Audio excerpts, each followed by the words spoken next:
LP News 10 presents Dialogue, a weekly public affairs program exploring community concerns and spotlighting regional activities. Good Sunday morning to you, everybody. Welcome to Dialogue. Thank you so much for joining us. I've got a story I want to share with you. I'm driving in my car and I hear this song come on my Kirk Franklin radio station or Sirius station, and they say that was E. Dewey Smith. And then I would hear it again, and I would hear it again. And I'm like, I know him. I knew him. I knew his family when I was attending Mercer University in Macon, Georgia. Some of the students would attend his dad's church, Macedonia Baptist Church. And so I was thrilled to find out that E. Dewey Smith would be the speaker for the Martin Luther King Jr. celebration sponsored by Heart. And so I asked, and he said yes. Thank you, and good to see you. It's been a long time. It's been a long time. I remember when you were at Mercer. I remember when you got married. You broke all the hearts of the guys in Macon and married a judge, so nobody would get out of order because nobody wanted to get locked up. Well, we appreciate, of course, and felt your support. Yes. And just are so thrilled that you haven't forgotten us. Absolutely. But let me just say congratulations. Thank you. Your presence is a gift. Yes. I give you Jesus. Yes. So I knew, of course, the ministry was in your family, and I'm going to ask you about your childhood aspirations, but how did this music come about? Well, briefly, I've been in music all my life, as you know, my father and grandfather, and I love music, which was my first love, but I wouldn't do it professionally because of things we can talk about later. But before my mother passed, she said, son, boxes are for things and not people. And God has given you a gift and want you to utilize it. And so when she passed away, this was one of the ways I grieved, and to do something in her memory. And so I recorded my first solo album in 21 and dedicated songs to her.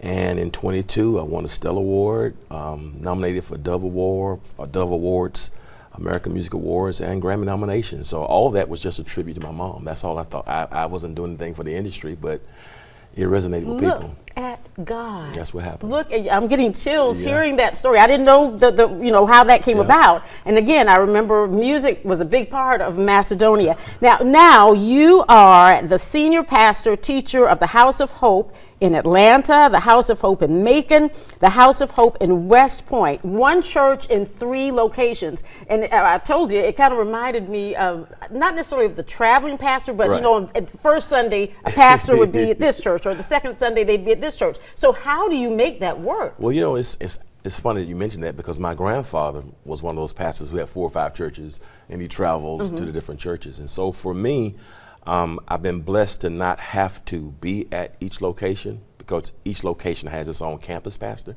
So I'm at the main location in Atlanta every Sunday. And so you do, though, from time to time. That's correct. I try to visit the other ones at least quarterly, or whenever the campus pastors need me. And I've got to say this, because there was some discussion about this. When you're driving on 75 and you're going into Macon, there is this huge church to the right when you get into Macon. It used to have your name on it. Talk about what happened there. Yeah, that's Beulah Land Bible Church, which was my great-grandmother's church.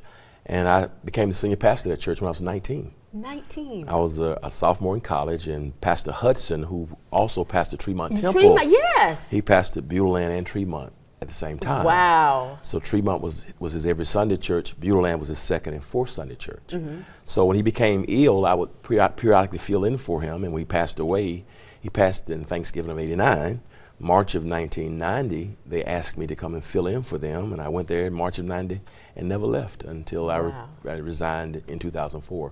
So they named that building in my honor. What a blessing. So it's still there. Now, the curious thing about where you are now, in terms of your ministry, I asked you also before we started taping, was this the aspiration for E. Dewey Smith? When you were a little boy and you saw your grandfather and you saw your father, was it like, okay, I'm going to do that one day? Well, I used to tease around and play and pretend to be them as a kid, maybe 2 or 3 years of age, So I did those things, just mocking them, but absolutely not. No way, Jose. I promised this was something I would never do. And so I loved sports. I was an athlete in high school, and I thought and did some things musically, but also my desire was to be an attorney. So I thought I was going to be an attorney, yeah. Okay. Even when I went to Morehouse, I was doing pre-law. That is right. We need to mention that. You received your Bachelor of Arts degree from Morehouse. That's correct. Master of Science degree from, is it Amherst? That's correct. University. Doctor of Ministry degree from United Theological Seminary in Dayton, Ohio. That's correct. And then you were inducted into the Dr. Martin Luther King Jr. Board of Preachers at Morehouse College as a distinguished preacher. And this morning, the day that we're taping this is actually the day of this morning's celebration in honor of Dr. Martin Luther King Jr. at Mount Zion. And there was a minister who came up to introduce you. And what he said about you in terms of your influence, it just says to me, again, you never know who you will touch. You never know who you will inspire. And so when you heard him say those very gracious things and true things, what was your reaction? What were you thinking inside? Yeah, I was deeply humbled and honored, but also I was humored because most of the times Dr. Yaw and I have conversations, it's always comedic. And so we were students together during our doctoral program at United. And that's when we connected. I think he was in South Carolina at the time. And so most of the conversations were just filled with levity and a lot of laughter. So to hear him talk about me like that, it was kind of weird, but very humbling. He's the pastor of Oak Ridge Baptist Church here in Albany. Yes, but correct. Again, you don't know who's watching you. And that's when I have the opportunity to talk to young people.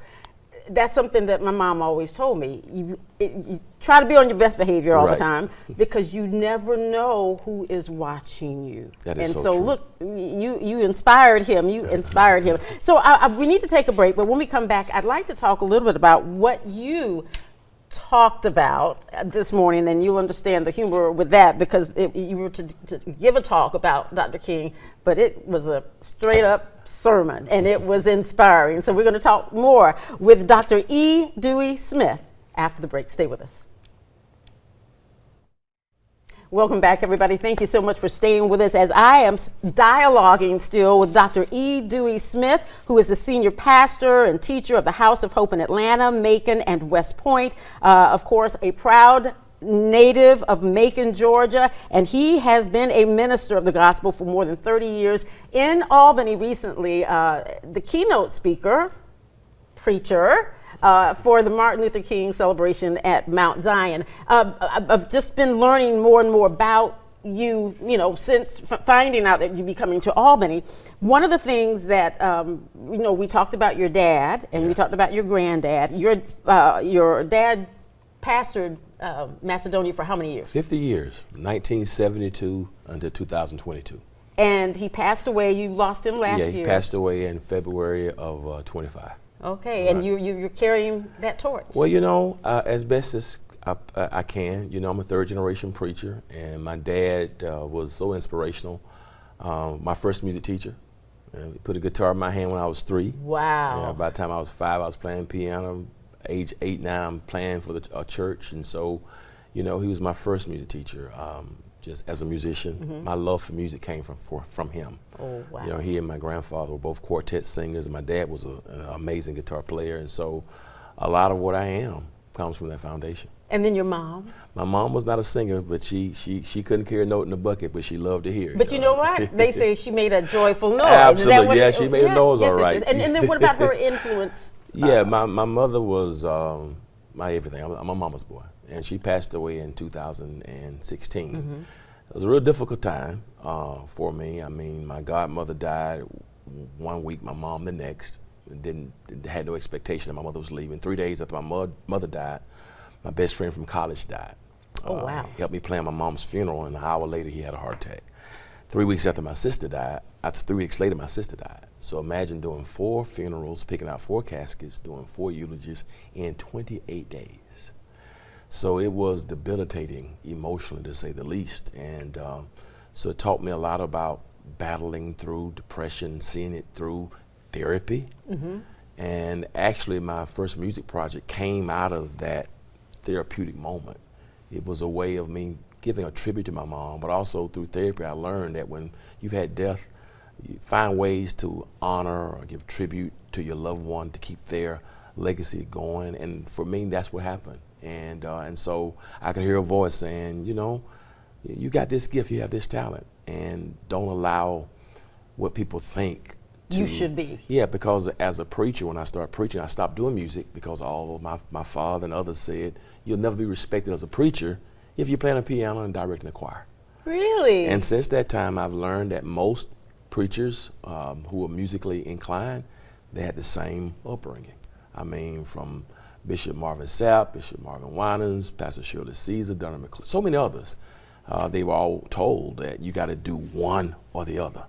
So in an effort to be respected as a preacher-teacher, I shunned music for many, many years. But Mama said. But Mom said boxes are for things and not people. There you are. And so don't allow anybody to put you in a box. And so from her grave, that was my way of grieving and giving tribute to her. And she was right. Look at it. You've soared. We were already soaring as a preacher, but you are now soaring musically. Are you working on a new project? Just released a new project. Let's talk about that. My dad passed away, as we said earlier. We buried him in March of 25.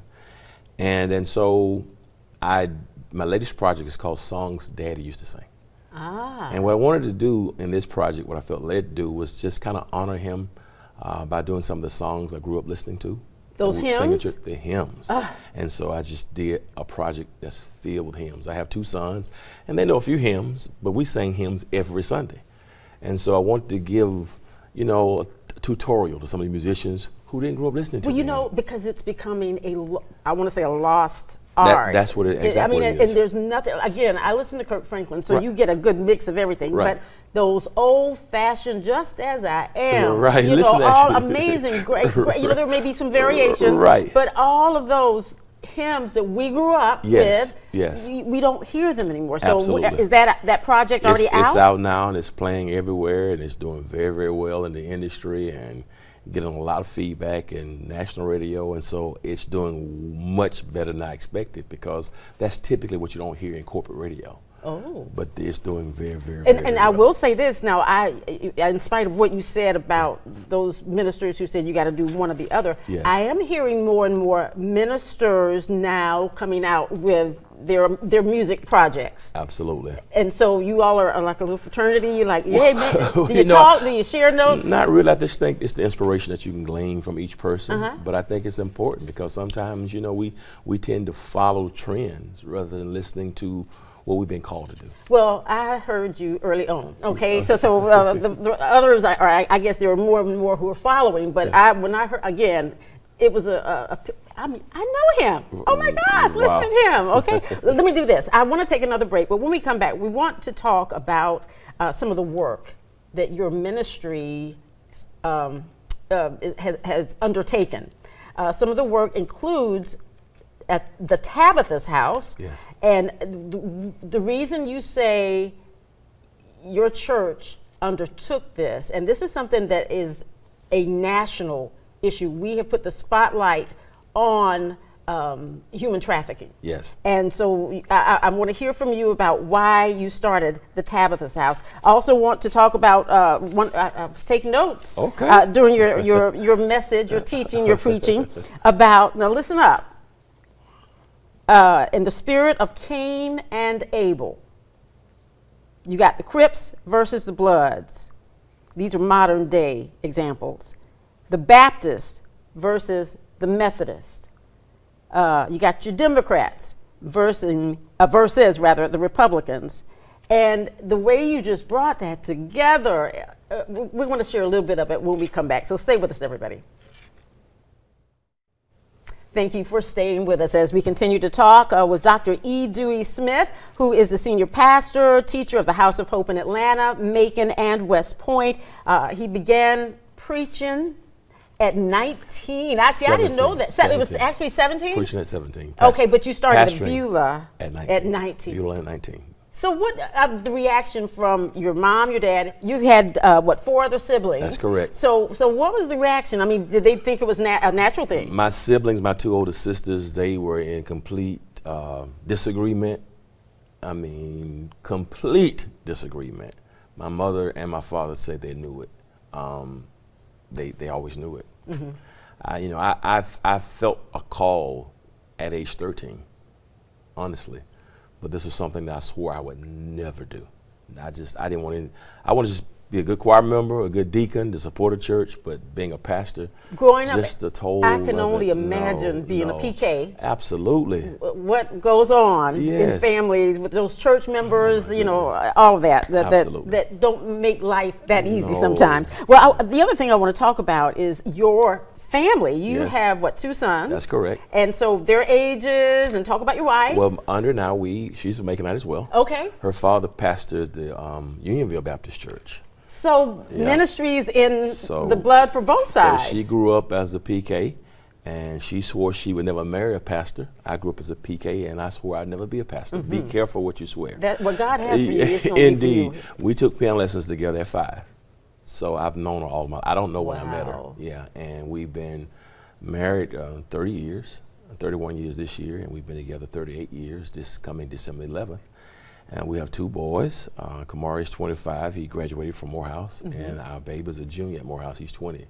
So two great sons and beautiful family. And I'm blessed. Any future pastors? I don't think so. No, I don't. You never say never, but I don't think so. These not right now. These guys are like I am. They're like I was, rather. Okay. But very hey, good, look very what good happened, guys. right? Touche. Okay. Now, we want to talk about your ministries. Yes. The Tabitha's House. Now, you explained to me that you heard a report. Yes. And if you'll share that with our viewers. Yeah, in 2012, I was headed to the office for work, and they made just a real serious arrest, a huge sting for human trafficking at the West Chapel corridor, which is literally 3 miles from our church. And it just was mind-blowing to hear them say that was the fastest growing quadrant for human trafficking in the Western Hemisphere. And I'm like, this is 3 miles away from the church, and I knew nothing about it. And it just gave a burden for me, and so we started something called the Tabitha's House, which was a program for women and young girls who've been victimized by it, to provide housing, detoxifications, clinical evaluations, to help them get gainfully employed, to be healed from all of the trauma associated with it. And since that time, since 2013 until now, we now own 2 homes, one of the few churches in America that has residences. And now we focus on young girls ages 11 through 15. And so we bring them in, we get them housed, get them, again, clean, those who have some drug dependency, and to produce young women who are complete, who've been healed from their trauma, to go out and help others to do likewise. And so counseling is a part of. Absolutely. There were only 30 beds in the state of Georgia for victims of human trafficking, none for young boys. And so I just felt an overwhelming sense of call and urgency for this area. And our church and local state agencies and local officials have got behind it. We've been on about 300 raids with local law enforcement. And so whether it's be the GBI or local police, we're one of the resources that they call when we have victims who've been rescued from human trafficking. So it's real liberating for the young women, but that's more that needs to be done. Like you said, these 2 facilities are for girls. Just for girls. And so there may be that opportunity for boys. We're working on it now, and human trafficking is the 2nd largest criminal enterprise in the world. And it's not just somebody down in another county. It could be the next door neighbor. Anytime there is some young person missing, and not all the time young as in teenagers or early 20s, that's one of the first thoughts. Yes. That, does someone have them? Have they become a part of this human trafficking? So thank you for what you're doing, and of course we will listen out for when you expand. And I'm speaking at. Hey, I receive it. What did you say? What did you say this morning? You said you speak it, but you got to do the actions behind. I was paying attention. I see. I want to go back to this because I found it so interesting. You were talking about the spirit of Cain and Abel. Cain killing Abel, but you said Abel is still speaking. And of course, Dr. King, who we were honoring, was assassinated. King is still speaking. Today, we are still hearing him. And then Jesus, who was crucified on the cross, is still speaking today. You were listening. I was and taking notes. I mean, because I hadn't thought of it like that. Wow. And then you were talking about a more excellent sacrifice, and then you started talking about these opposite groups, as I mentioned before, Crips versus the Bloods, and the Baptists versus the Methodists, or what other denomination, right. and then Democrats versus the Republicans or the Independents. So share a little bit about that. And how you came to that. I'm not sure, we've got a few more minutes, but if you can just sort of talk to our viewers. You know, I'm concerned about the division that's in the land and the lack of principled debate and principled ideology and principle variations. And what's happening, it seems that politics, church life is becoming more toxic. And I just think in these, as we call them, yet to be United States, we've got to find a way to draw circles rather than draw lines. And that whole division that started with Cain and Abel in the Bible, that spirit still exists that puts us against each other versus realizing we're each other's brothers, sisters, and keepers. And until we come together, I don't think we'll see real change in America or in the world. Too much hatred, too much division, too much pursuit of power, and that's problematic. And it also, you remember how early on we were talking about you never know who's watching you. Absolutely. That is not the example a lot of young people, a lot of people in general want to see when they go to church. Absolutely. That division and that the friction and you know, some of the politics involves churches, and that's not the example we want to display. Absolutely. And I think it's the pursuit of power, trying to be relevant, that sometimes takes us away from purpose. What are we really purposed to do? Whether it's the church, whether it's education, whether it's politics, what are we really called to do? And I think that's to empower people and to become what Dr. King called a more beloved community. And it takes unity versus division to do that. Well, I want to talk, before I let you go, I want to talk about the music again, and that's available. The two projects are available anywhere. That's right. All digital platforms. We also have CDs that people can order off of our website. The first project is called God, Period. That's the one that was the Stellar Award-winning project. And then this most recent project is called Songs Daddy Used to Sing, as a tribute to my dad who passed away a few months ago. Well, the other thing is, in reading your bio, you, of course, it says Dr. Smith is also professionally involved in music, media, film, and television production. Please share that. Yeah, I've been doing film since I was a kid in my dad's church, you know, doing his tapes for his broadcast. Okay. And so in high school, I would put together a lot of the athletes' highlight reels for those who want to go to college. And so I've been doing short film media for a long time, illustrated sermons. But back in 2015 is when I got my first contract with Warner Brothers. And so I was a part of the production for and creation of a first faith-based talk show through Warner Brothers. It was called The Preachers. And so that's when I really got involved in film. And so I have my own production company. We do movies, videos, and so short film, documentaries. And so I've been doing that professionally now over 10 years. I didn't know that. I'm just learning something. And then, of course, now did you, in terms of your music, did you go approach a record company, or how difficult was that? Well, you know, record labels really are becoming a thing of the past. And so, just like publishing your own books, self-publishing. Absolutely. And so I did a record label and created one. It's called Pebble Street, and an ode to my hometown. My family lived on Pebble Street, right next door to Mercer. Okay. And so I have Pebble Street Records, and it gives me my own autonomy to be able to create when I want to create, put music out as we deem fit, and then most importantly, you don't have a lot of the politics involved with record labels. I can sing on somebody else's project, don't need permission. So for us, it made more sense. Thank you so much for your time. Thank you for having me. It was great catching up with Dr. E. Dewey Smith. Of course, I just feel blessed. Likewise. And so proud of you. Thank you so much. What an honor. I had no idea this was you. Well, this is me. This is me. Thank you so much. Thank and you. Have a wonderful Sunday, everybody.